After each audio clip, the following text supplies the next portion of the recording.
xibaar yu wér te wóor ca tàng ba abonnez-vous pour ngeen di mën di jot suñuy vidéo.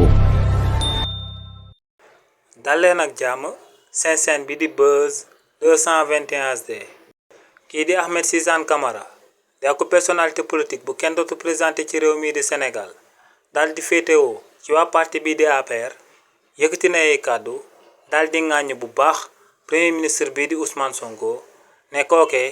règlement de compte lay amal ci réew mii di Sénégal waaye amalut réduction des comptes si li ni mel kii di Suzanne Camara ne moom d'accord na si que ne bu fekkee ne dangaa daal di uutu akub nit te ñu takkaloon ko akub nombal tànk nga daal di saytu naka la yore loon alal bi nga xam ne moom la sénégalais yépp daal di bokk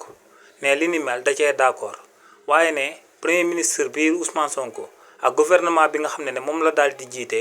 ne ñooñee en réalité amaluñ fi réduction des comptes waaye ne règlement de compte lañ fiy amal te ne lu koy firndeel moom mooy que ne ñooñee ginnaaw ba njëkkee toog ci bopp réew mi kuñ fi njëkk a daal di teg loxo du kenn ku dul Lat Diop te ne lu sabab ñu daal di teg loxo kookee di Lat Diop moom mooy que ne kookee ginnaaw ba mu nekkee woon ci pouvoir bi dafa sonaloon bu baax waa parti bi di Pastef ne ñooñee nag ngir fëyantu moom moo sabab ñu daal di njëkk a teg loxo kookee di Lat Diop daal di koy bàyyi ci kaso bi ba tey waaye tamit ne beneen mbir bi moom mooy kuñ ci toppaluwaat du kenn ku dul Farba Ngom mi nga xam ne tamit ginnaaw ba mu nekkee woon ci pouvoir bi dafa sonaloon bu baax waa parti bii di Pastef te ne kookee di Farba Ngom daal dinay cautionné xaalis bi nga xam ne moom lañ ko laajoon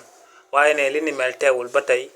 ñoo ngi ko téye ci kaso bi daal di koy làq jant bi ndax lu mu sonaloon waa parti bii di Pastef donc ne waa parti bii di Pastef